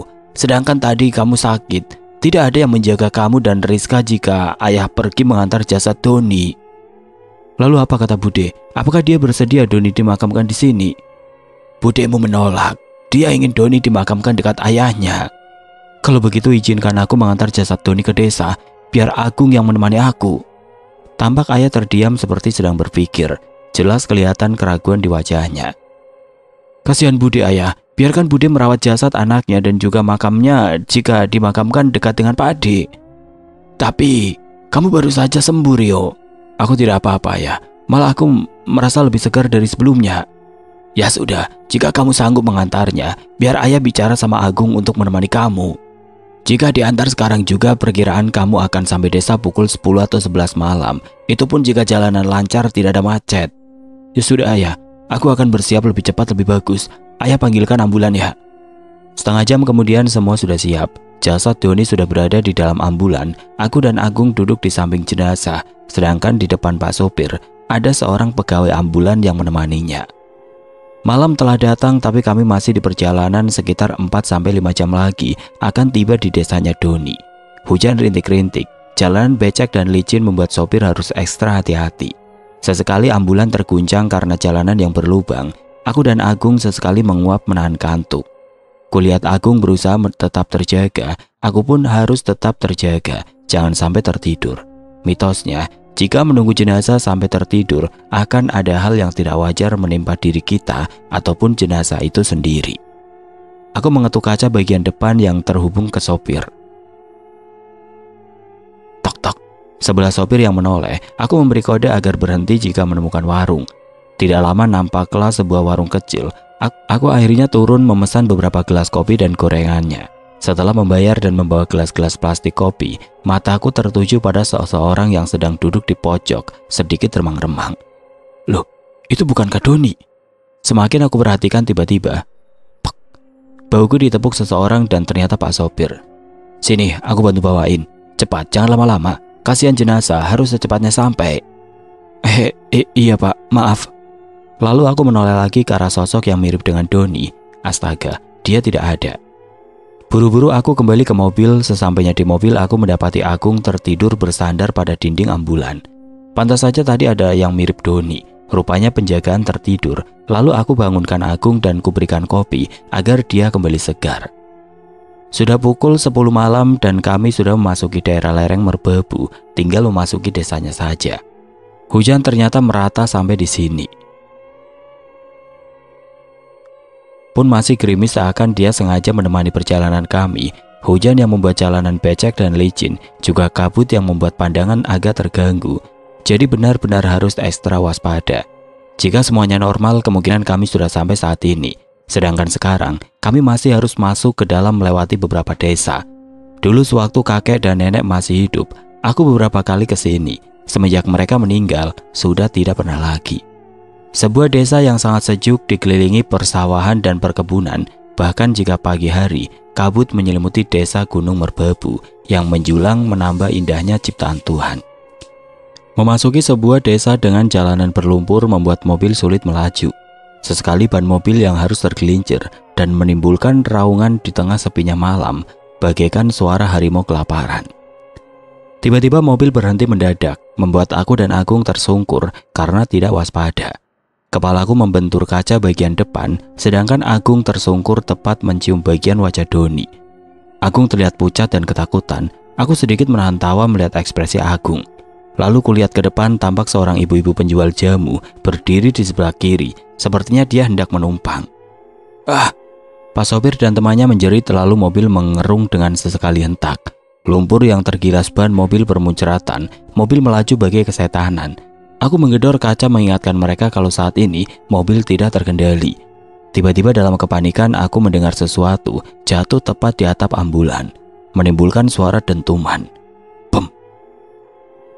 Suara cekikikan diselilingi seperti suara anak ayam yang berada di atas atap ambulan. Tiba-tiba jasad Doni melonjak-lonjak seperti ada yang menyetrumnya. Lalu jasad Doni bangun, duduk, dan membuka kedua matanya yang melotot, menatap ke arah aku dan Agung bergantian. Lalu ambruk kembali. Aku dan Agung dengan cepat menutup jasad itu dengan kain dari ujung rambut sampai kaki. Suara cekikikan di atas ambulan sudah menghilang. Aku bisa bernafas lega. Hujan sudah berhenti menyisakan angin yang terasa sangat dingin. Semakin aku rapatkan jaket. Mobil melaju di atas tanah bebatuan yang becek, sedikit berlumpur. Kiri kanan perkebunan brokoli, tomat ada juga, cabai dan kentang. Mungkin jika dilihat siang hari akan sangat indah. Jika malam seperti ini, hanya kegelapan yang mencekam. Tidak ada sedikit pun penerangan. Tiba-tiba, cedak, ambulan yang menghantam dari luar, membuat mobil oleng hampir saja terjun ke perkebunan yang sedikit rendah. Jika hal itu sampai terjadi, dipastikan mobil akan terjungkal. Untung Pak sopir yang siaga karena bagi dia sudah biasa jika membawa jenazah akan selalu ada gangguan gaib. Setelah tersadar dan menyetabilkan keadaan, nampaklah seekor buaya yang sangat besar sedang mengibas-ngibaskan ekornya, menghantamnya ke ambulan. Ambulan bergoyang, begitu juga kami. Aku berusaha memegang jasad Doni jangan sampai terjatuh. Tiba-tiba pintu belakang ambulan terbuka dengan sekali hantaman ekor buaya. Nampak buaya besar sedang menganga di depan pintu. Sorot mata menyala bagi api. Mulut lebarnya menganga, siap menelan yang ada di hadapannya. Perlahan kepala buaya itu maju dan sedikit masuk ke dalam mobil.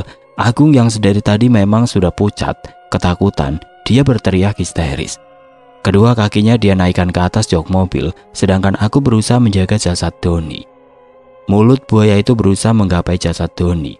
Akhirnya sekali katup, kaki Doni kena dan terseret keluar. Aku berusaha menggapai dan memegangnya, namun gerakan buaya itu sangatlah cepat. Jasad Doni keluar dari mobil dan diseret di jalanan berlumpur. Agung yang dari tadi histeris, tiba-tiba melompat dan menghantamkan golok. Entah dari mana dia mendapatkan golok tersebut. Golok menghantam ke arah mata sang buaya dan tepat melukainya. Buaya hilang keseimbangan. Dia mengerang dan melepaskan jasad Doni dengan cepat. Aku meraihnya dan tidak lama teman Pak sopir juga sudah ada di sebelahku dan membantuku. Ketika buaya itu menggeliat, kami semua masuk ke dalam ambulan. Dengan sekuat kemampuan Pak sopir, akhirnya bisa melaju dengan cepat. Jasad Doni yang sekarang telah kotor penuh lumpur, aku berusaha membersihkannya bagian wajah. Kasihan kamu, Don. Siluman itu tidak menginginkan kamu kembali ke jasadmu. Apa yang terjadi pada kalian di sana? Aku janji akan membantu kalian. Agung terluka akibat sabetan ekor buaya yang sempat menghantam bagian bahunya hingga dia tersungkur, dan bagian tangannya sepertinya terkilir akibat menghantam golok ke arah mata buaya. Tidak lama terlihat di persimpangan jalan antara desa X dengan desa R. Akhirnya aku arahkan mobil ke desa X. Perkiraan masuk ke desa seperempatnya, Pak sopir bertanya pada seorang kakek yang sedang duduk di depan rumahnya.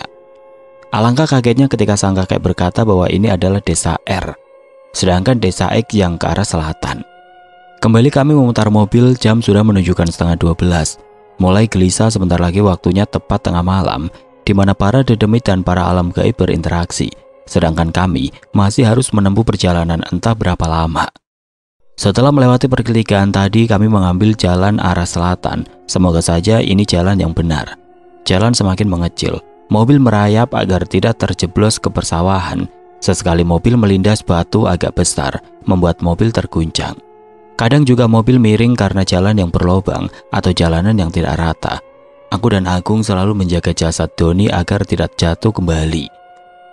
Akhirnya kami memasuki desa yang sedikit aku masih mengingatnya. Ya, tidak salah lagi, ini desa X, tempat kediaman Bude Laras. Semakin masuk ke dalam, tampak seperti desa tidak berpenghuni. Begitu sepi senyap, apakah karena hujan menjadi cuaca semakin dingin, membuat enak tidur dalam selimut masing-masing, ataukah memang karena waktu yang sudah tengah malam? Akhirnya sampailah pada sebuah rumah yang terbilang sangat kecil. Di rumah itu nampak beberapa orang lelaki yang sedang duduk-duduk, sepertinya sedang menunggu. Terpasang juga terpal di halaman menghadang jatuhnya air hujan agar tidak membasahi halaman. Yakin ini adalah rumah Bude, ambulan memasuki halaman dan orang-orang yang sedang duduk-duduk pun berdiri menyambut kedatangan ambulan pengangkut jenazah Doni. Aku dan Agung turun. Kondisi kami yang kotor, lumpur, serta kejadian melawan buaya, beberapa lelaki menghampiri dan mulai menggotong jasad Doni dibawa ke ruang tengah. Nampak dua bocah yang terkantuk-kantuk duduk di pojokan. Begitu para pengangkat jasad Doni memasuki ruang tengah, kedua bocah itu dengan sigap berdiri menatap jasad yang tertutup. Nampak kesedihan di keduanya. Namun berbeda dengan Bude Laras, dia begitu tegar. Begitu jasad Doni sudah dibaringkan di tempat yang sudah disediakan, Bude membuka bagian kepala. Dia tertunduk mengusap wajah Doni. Dua bocah adiknya Doni terisak pelan di samping ibunya. Aku yang melihatnya tidak tahan untuk tidak meneteskan air mata. Doni, semoga kamu bisa tertolong. Terima kasih Rio, kamu sudah membawa Doni pulang. Iya Bude, maaf terlambat karena di perjalanan banyak kendala. Alhamdulillah kalian sampai tepat waktu. Kurang beberapa menit lagi tepat tengah malam. Bude khawatir karena banyak kejadian di luar nalar jika tengah malam membawa jenazah. Di rumah pun harus ketat penjagaan karena dari zamannya leluhur kami. Di sini tidak ada yang membiarkan jenazah sampai mendapati malam atau dikuburkan esok hari. Bahkan misalkan ada yang meninggal sebelum tengah malam, harus secepatnya dikuburkan. Sangat menyeramkan sekali Bude. Semoga malam ini tidak terjadi apa-apa dengan jasad Doni. Semoga saja nak. Kita sama-sama berdoa. Mari kita gabung dengan mereka yang sedang berzikir untuk Doni. Beberapa tetangga wanita yang ikut membantu Bude membuatkan kopi tambahan juga cemilan dan dihidangkan kepada orang-orang yang sedang berzikir. Aku pun ikut bergabung dengan mereka, sedangkan Pak sopir ambulan juga temannya tidak melanjutkan pulang malam ini. Mereka memilih beristirahat di rumah tetangga yang kebetulan memiliki teras agak luas. Besok pagi mereka baru akan melanjutkan pulang. Dan Agung setelah diobati lukanya dan diurut bagian lengan yang tergilirnya, lalu aku suruh beristirahat di kamar kedua adiknya Doni. Seorang lelaki yang memakai sorban mendekati jasad Doni. Lalu dia membuka bagian wajah dan membiarkannya terbuka. Tidak ada yang berani menatap wajahnya, semua berada dalam ketakutan.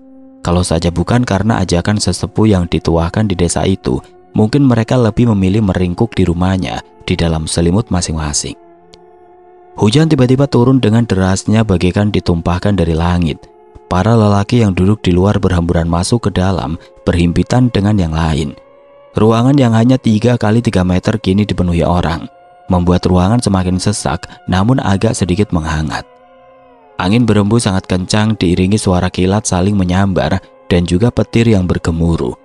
Suara-suara binatang berkaki 4 saling mengerengkik, mengembek seperti ketakutan melihat sesuatu yang tidak kasat mata.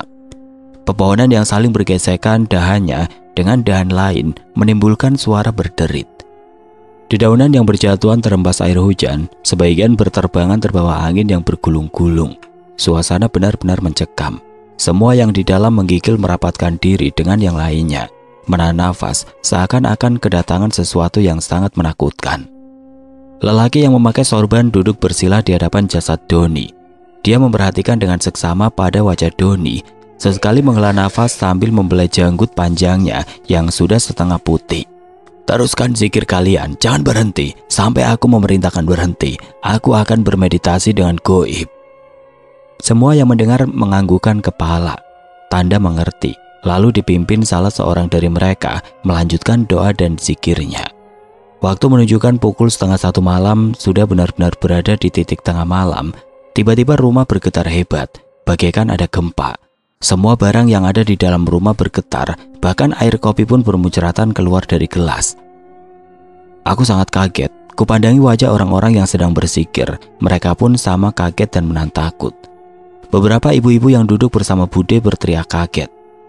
Suasana sedikit kacau, beberapa menit kemudian guncangan berhenti. Sepi bagai tidak terjadi apa-apa, akhirnya kami melanjutkan ritual zikir kami. Tidak lama terdengar jeritan minta tolong dari luar, lalu, brak! Seorang lelaki parubaya tersungkur berlumuran darah, mengagetkan kami semua yang ada di dalam ruangan. Dia bicara terbata-bata. Air sungai meluap, beberapa buaya mengamuk, lalu pingsan. Sesaat zikir terhenti, kami semua dalam kebingungan.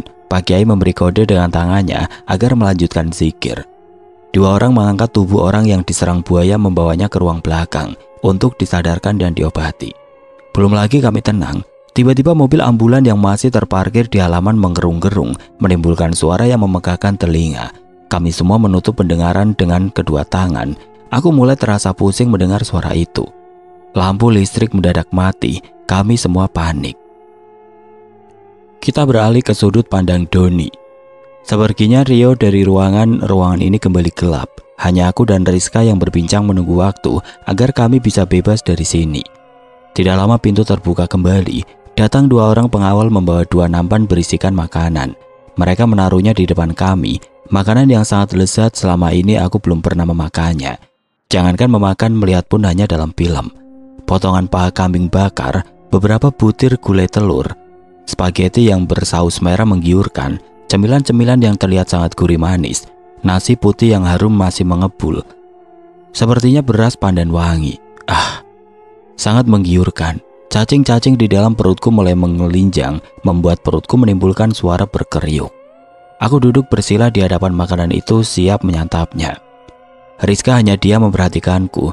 Dia tidak menyentuh makanan itu. Rizka, kenapa kamu hanya menatapku? Tidakkah kamu lapar melihat makanan seperti ini? Don, apakah kamu lupa apa yang aku katakan tadi? Kamu jangan menyentuhnya, apalagi memakannya. Aku sangat lapar, Riz. Perutku berisik. Bukan hanya keroncongan, tapi dangdutan juga ngerok. Aku bersikeras membantah ucapan Rizka. Rizka dia menatapku dengan tatapan membunuh.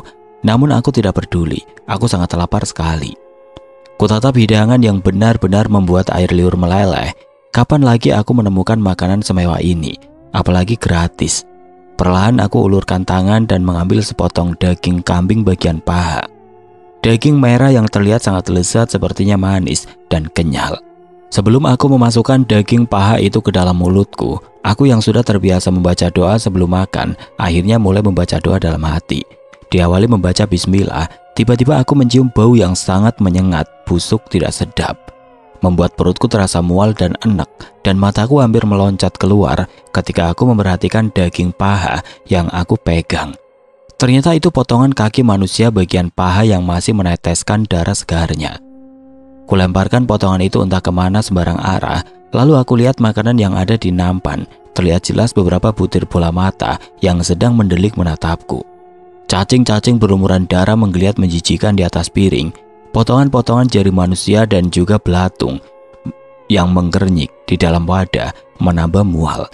Isi perutku yang kosong mendadak penuh dengan angin yang memaksa keluar. Lalu, aku menjatuhkan diri ke dinding ruangan, lemes, mual, enak. Rizka tertawa terbahak-bahak, bahagia sekali dia melihatku menderita. Rasain, ngeyel dibilangin. Aku hanya manyun diam. Tiba-tiba sebuah cahaya terang masuk ke dalam ruangan gelap ini. Cahaya bagaikan sebuah jendela yang terbuka. Lalu berdirilah sosok lelaki yang sangat aku kenal. Ya, dia Pak D yang pernah memberiku nomor telepon dan sudah aku hubungi. Dia juga yang menyuruhku untuk ikut ke dunia siluman ini. Doni, cepat, ikut aku. Cepat Doni, sebelum mereka melihatnya. Rizka menimpali. Lalu gimana denganmu? Aku akan bebas dari sini setelah kamu berhasil mengalahkan Ratu Siluman Buaya. Waduh, jadi aku harus bertarung melawannya. Ucapku penuh keresahan. Cepetan Doni. Aku ditarik oleh Pak D.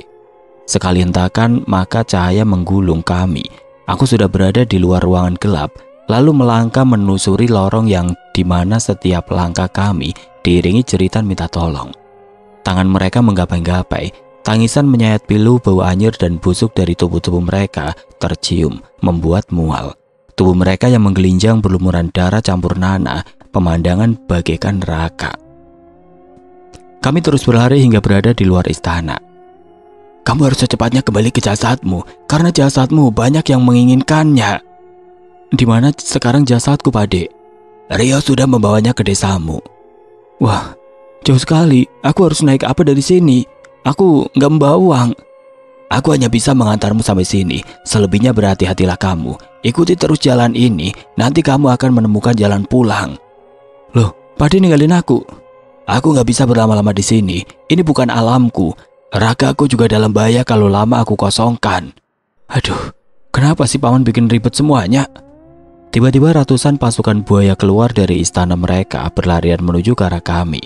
Doni, cepat kamu lari. Aku harus pergi. Larilah sebisa kamu untuk menghindari mereka. Cepat. Tanpa pikir panjang aku langsung berlari entah kemana. Yang aku ingat harus mengikuti jalan ini, lalu sampai di mana aku harus berlari. Di mana jalan untuk keluar dari alam gaib ini, aku terus berlari sesekali menoleh ke belakang. Pasukan buaya masih terus mengejarku, bahkan jumlahnya semakin banyak. Mereka meneriakiku. Aku hanya berharap kalau ini semua hanya mimpi. Peluh telah membasahi seluruh tubuh, nafas sudah tidak beraturan, kaki serasa lepas dari sendi, lari pun seakan melayang tidak menapak tanah. Ya Allah, aku sudah tidak kuat. Di mana jalan menuju alamku? Akhirnya aku ambruk tersungkur ke tanah. Suara derap kaki para pasukan buaya sudah sangat dekat.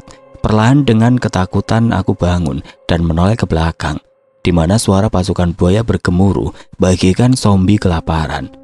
Allahu Akbar. Aku berteriak menyebut Sang Pencipta. Tiba-tiba bagaikan gempa melanda. Dunia goyang, pasukan buaya terjatuh sambil berteriak kesakitan. Namun itu hanya sesaat. Mereka bangun dan berlarian lagi menuju ke arahku. Kini hanya tinggal hitungan langkah. Sudah terbayang tubuhku akan diinjak-injak atau terkoyak dicabik-cabik, lalu digeret atau bahkan langsung dikerubuti dan dimakan bagaikan pasukan lalat memakan bangkai. Dalam kepanikanku aku teringat akan ucapan Rizka. Aku harus bermeditasi dengan Sang Penciptaku. Aku sudah pasrah apapun yang terjadi. Lalu aku duduk bersila, kupejamkan mata dan mulai bersikir mengkonsentrasikan diri. Memulihkan pendengaran agar bisa konsentrasi. Sesekali tubuhku bergetar, kadang serasa melayang. Dalam pandangan batinku aku melihat sosok lelaki berjubah dan bersorban. Dia sedang bersikir juga. Merasa ada yang menemani, aku semakin memperkeras suaraku. Alam siluman semakin bergetar hebat. Suara-suara bergemuruh bagaikan runtuhnya sebuah gunung. Hawa panas menjalar di seluruh tubuhku. Keringat sebesar biji jagung berjatuhan, nafas turun naik. Dalam pandangan batinku aku melihat seekor sapi yang ditunggangi kakek dan ayahku. Sapi itu menghampiriku. "Doni, cepatlah naik ke atas sapi itu." Lelaki berjubah memerintahku untuk menaiki sapi yang ditunggangi kakek dan ayahku. Aku tidak menjawabnya, hanya memandangnya. Lelaki itu tersenyum dan menganggukkan kepala. Tanpa pikir panjang, lalu aku menghampiri sapi itu dan menungganginya paling depan. Lalu sapi berlari meninggalkan tempat itu. Sapi terus berlari bagaikan terbang. Tidak ada percakapan atau apapun suara di antara kami. Pikiranku dipenuhi tanda tanya dan kecemasan. Akan kemana sapi membawaku? Apakah ini suatu jebakan? Sapi terus berlari menerobos hutan, menerobos lautan. Entah berapa lama sapi berlari. Hingga akhirnya sapi berhenti di sebuah rumah yang sangat aku hafal. Suasana rumah yang ramai oleh suara zikir menggema bagai tidak berujung. Aku turun dari atas sapi lalu melangkah. Ketika aku teringat akan kakek dan ayahku, lalu aku menoleh ke arah mereka. Astaga, mereka kemana? Cepat sekali sapi itu menghilang membawa mereka. Lalu kulangkahkan kaki ke arah pintu dan kudapati ruangan hampir penuh oleh para lelaki yang sedang berzikir. Bahkan aku melihat lelaki yang berjubah yang kutemui di alam siluman, dia pun ada di sini. Kuucapkan salam. "Assalamualaikum." Mereka serentak memandang ke arahku yang berdiri di ambang pintu. Sontak mereka semua menjerit berhamburan. "Hantu, setan!" Lelaki berjubah itu berdiri lalu mengibas-ngibaskan sorbannya ke udara. Semua mendadak sepi. Mereka kembali tenang duduk di tempatnya semula. Ibu menyebut namaku dengan mengucap syukur. Di sebelah ibu kedua adikku yang menatap penuh keheranan dan juga ada Rio yang melongo melihatku. Mereka yang berada di ruangan setelah kesadaran mereka kembali, semua bergantian menatapku dan menatap sosok yang terbaring bertutupkan kain batik. Lalu aku berjalan menghampiri lelaki berjubah itu dan duduk bersila di hadapannya. Lalu tangannya sebelah kanan terulur menyentuh kepalaku, sedangkan sebelah kiri memegang tasbih. Yang aku rasakan seluruh tubuhku menghangat, ada desiran hangat menjalar di setiap nadiku. Serasa darahku yang tadinya beku mendadak mencair. Beberapa menit kemudian gerakannya dihentikan, dia menyuruhku meminum air yang ada di hadapannya. "Maaf Pak Kiai, sekarang Doni ada dua, lalu yang benar yang mana?" Rio membuka suara di tengah keheranannya. Perlahan Pak Kiai membuka tutup kain batik yang menutupi jasad Doni. Tiba-tiba semua yang berada di ruangan itu tersentak beringsut mundur. Bahkan ada beberapa orang yang menjerit, terutama para ibu-ibu. Ada juga yang menutupi kedua matanya. Sosok yang ditutupi kain batik itu ternyata sebuah kedebok pisang. Rio terpaku menatap kedebok itu. Dipandangnya bergantian menatapku. "Berarti yang aku bawa dan aku jaga selama dari rumah ke sini itu hanya sebuah kedebok pisang. Andai tahu itu hanya kedebok pisang, aku biarkan saja saat buaya menggeretnya." Ternyata Rizka mengerjai aku. Rio masih mengedumel mengeluarkan kesalahannya. Aku pun merasa bingung dengan semua ini. Apakah benar Rizka mengerjai aku dan Rio? "Awas saja kamu Rizka." "Tenang nak Rio, memang ini hanya kedebok pisang dan nak Doni ini adalah yang asli.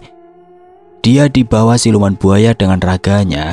Karena nak Doni ini kelahiran Jumat Kliwon, jadi dia tidak bisa dibawa hanya jiwanya. Kalau memang itu hanya kedebok pisang, lalu untuk apa jauh-jauh dibawa ke sini? Karena jika dibiarkan di rumah ayahmu, itu membahayakan jiwa dan raga Doni yang berada di alam siluman. Jasad Doni yang terbaring ini hanyalah mengelabui mata luar, tapi tetap ada daya kontak dengan jiwa Doni, makanya harus diselamatkan."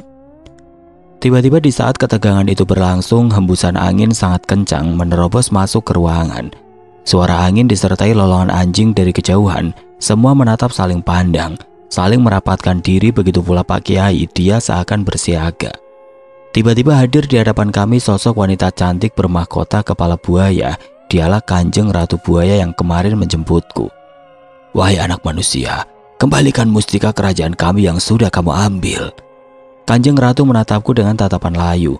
Cahaya matanya yang kemarin bersinar laksana api, kini redup bagai bohlam 5 watt. Aku yang ditatap menjadi ciut gemetar ketakutan. Mustika apa? Aku tidak merasa mengambilnya. "Kami akan mengembalikan mustika itu pada kalian, tapi dengan satu syarat." Pak Kiai yang menjawab, "Apa syarat yang kalian mau, wahai manusia? Bebaskan semua budak korban pemujaan yang ada di istanamu.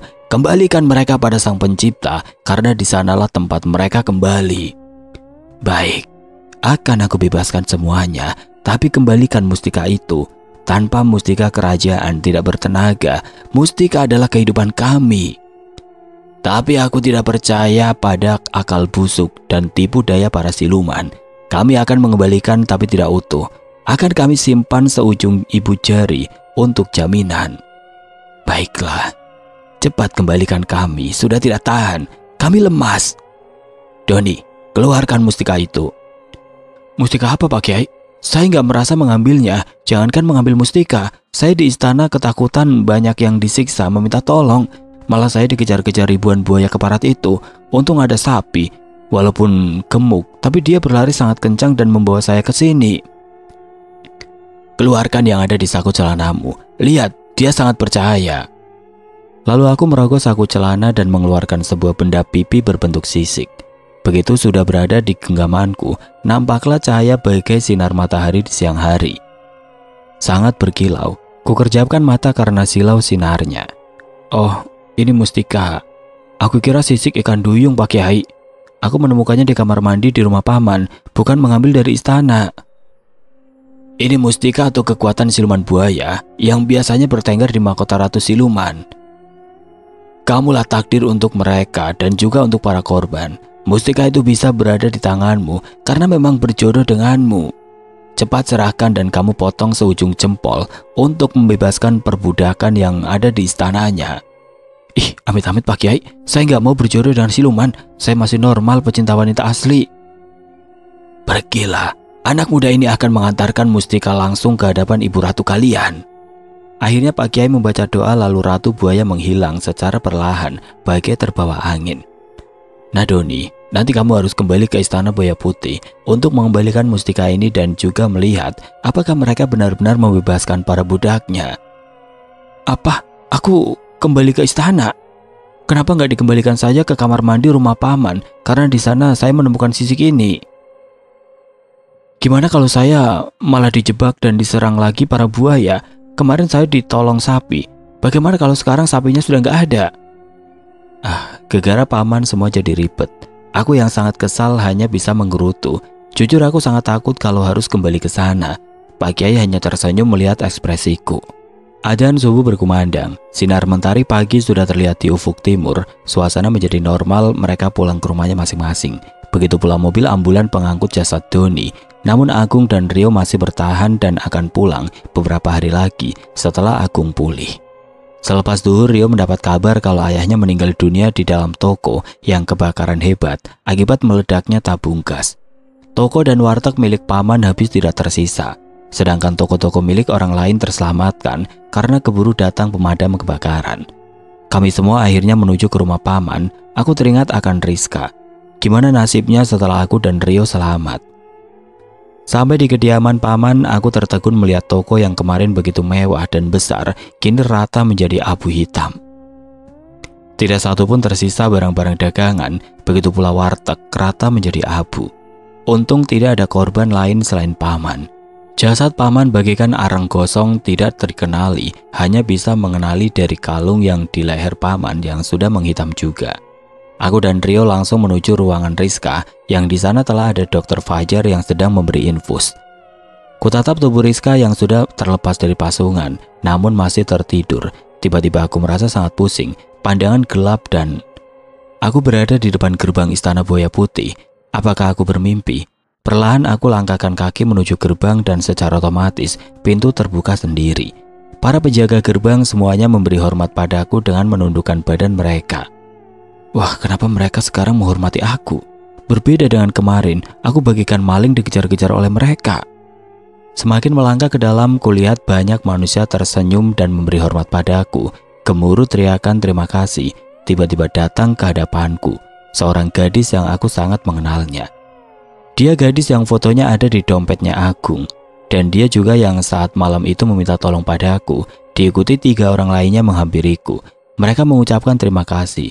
Lalu Rizka berdiri di antara mereka. Aku kaget kenapa Rizka belum juga keluar dari sini. Riz, kenapa kamu masih di sini? Aku sengaja menunggu kamu mengembalikan mustika milik istana. Setelah itu kami semua terbebas. Paman meninggal. Apakah dia berada di sini juga? Iya, ayah dibawa ke sini untuk melihat dan menyaksikan apa yang sudah dia perbuat. Menyaksikan penderitaan korban-korban pemujanya. Ayah ada di ruangan sedang meratapi penyesalannya. Tapi setelah kamu mengembalikan mustika itu, para manusia akan keluar semua dari sini termasuk aku. Baiklah, kalau begitu aku harus segera bertemu dengan Kanjeng Ratu dan mengembalikan mustika ini agar kalian secepatnya keluar dari sini. Tiba-tiba hadir di hadapanku dua wanita cantik bermahkota buaya. Yang satu aku mengenalnya, dialah Kanjeng Ratu, dan yang satunya aku baru kali ini melihatnya.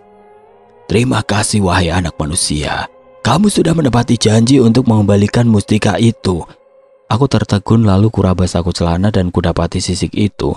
Kukeluarkan lalu kupotong seujung jari dan memasukkan potongan itu ke dalam saku dan memberikan bagian besarnya yang sudah gompel.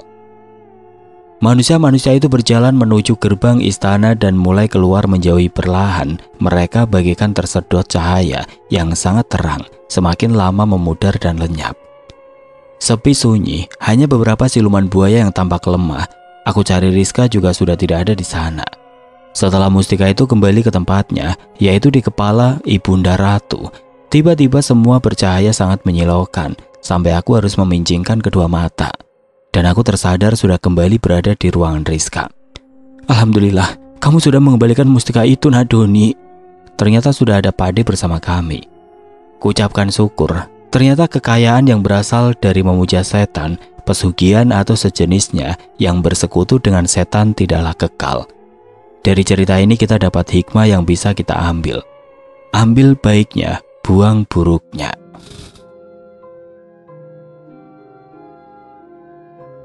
Oke teman-teman, sekian untuk kisah kali ini. Semoga apa yang sudah saya bagikan dalam kisah ini dapat dijadikan pembelajaran untuk kita semua.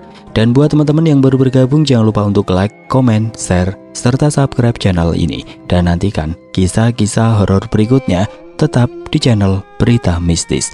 Wassalamualaikum warahmatullahi wabarakatuh.